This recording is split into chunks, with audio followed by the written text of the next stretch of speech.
পানগুছি নদীতে সেতু ৫ লাখ মানুষের এখন স্বপ্ন নয়, বাস্তবতার পথে।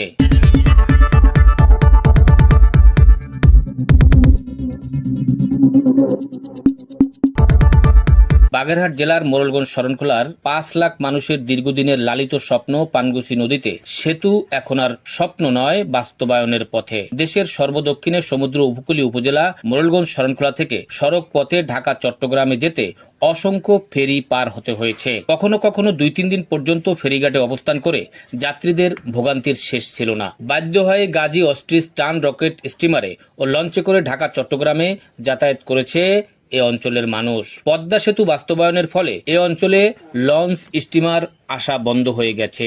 দূর দূরান্তে যাতায়াতের একমাত্র পন্থা সড়ক পথ। পদ্মা সেতু বাস্তবায়নের পরে মোড়লগঞ্জ শরণখোলার মানুষেরা ঢাকা চট্টগ্রাম যেতে শুধুমাত্র মোড়লগঞ্জের ফেরি পার হতে হচ্ছে। এছাড়াও মোড়লগঞ্জের নদীর পূর্ব পারে 10টি ইউনিয়নের লোকজন উপজেলা শহরে আসা যাওয়ার মাধ্যম ফেরি ও খেয়ার ট্রলার। ফেরি থেকে নদীতে পড়ে গিয়েও প্রাণ হারিয়েছে অনেকে, আবার ট্রলার পার হতে প্রায় ঘটতে থাকে দুর্ঘটনা।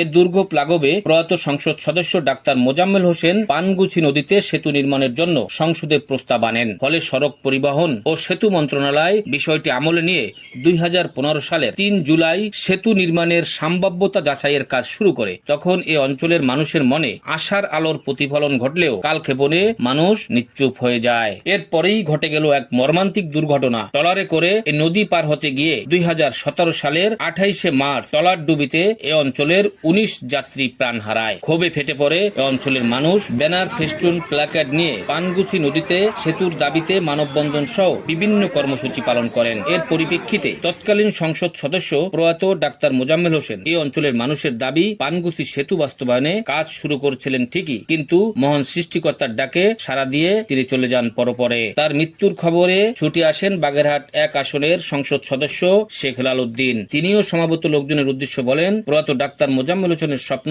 পানগুছি নদীতে সেতু বাস্তবায়ন হবে। পরবর্তীতে সংসদ সদস্য কেন্দ্রীয় আওয়ামী লীগ নেতা অ্যাডভোকেট আমিরুল আলম মিলন এই অঞ্চলের মানুষের দীর্ঘদিনের চাহিদা নদীর পশ্চিম তীরে টেকসই বেড়িবাঁধ নির্মাণ ও পানগুছি নদীতে সেতু বাস্তবায়নে কাজ শুরু করেন। ২০২১ সালের ৪ মে একনেক সভায় পানগুছি নদীর উপর সেতু নির্মাণ শীর্ষক প্রকল্পে ৯৯২ কোটি ৩৩ লাখ টাকা বরাদ্দ করান। সাথে সাথে পানগুছি নদীর পশ্চিম তীরে ১০ কিলোমিটার নদী প্রোটেকশন ওয়ালের জন্য আরো ৬৫৯ কোটি টাকা বরাদ্দ হয়। পরবর্তীতে ১ জুলাই ২০২২ থেকে ৩০ জুন ২০২৩ পর্যন্ত বার্ষিক কর্ম সম্পাদন চুক্তিতে পানগুছি সেতু প্রকল্পটির পরিচালক, সড়ক ও জনপথ অধিদপ্তরের প্রধান প্রকৌশলী স্বাক্ষরিত পরিপত্রে জানা যায়, গত ২০২১ সালের ২১ জুন প্রকল্পটির প্রশাসনিক আদেশ জারি করা হয়েছে। এ প্রকল্পে আউটসোর্সিং পদ্ধতিতে জনবল নিয়োগ সম্পন্ন হয়েছে। প্রকল্পের ডিজাইন ও সুপারভিশন কাজের তদারকির জন্য পরামর্শক প্রতিষ্ঠান নিয়োগের লক্ষ্যে ইওআই এর দরপত্র মূল্যায়ন কাজ চলমান এবং ২০২১-২২ অর্থবছরে প্রকল্পটি RADP তে অন্তর্ভুক্ত করা হয়েছে। বর্তমানে প্রকল্পের স্বাভাবিক কাজ চলমান রয়েছে। সেতুটি Kuwait fund for Arab economic development KFAED ও বাংলাদেশ সরকারের GOB যৌথ অর্থায়নে বাস্তবায়িত হবে। ইতিমধ্যে Kuwait fund for Arab economic development কর্তৃক সেতুটির কনসালটেন্ট নিয়োগ সম্পন্ন হয়েছে। কিছুদিন পূর্বে পানগুছি নদীর দুপারে ফেরিঘাট এলাকায় সেতু প্রকল্প কর্তৃক সাইনবোর্ড সাটানো হয়েছে। এদিকে সেতু প্রকল্পের কাজটি ধীর গতিতে চলমান থাকায় পুনরায় বাগেরহাট ৪ আসনের বর্তমান সংসদ সদস্য HM বদিউজ্জামান সোহাগ কাজটি দ্রুত বাস্তবায়নের জন্য চেষ্টা চালিয়ে যাচ্ছেন, যার প্রেক্ষিতে ৮ মে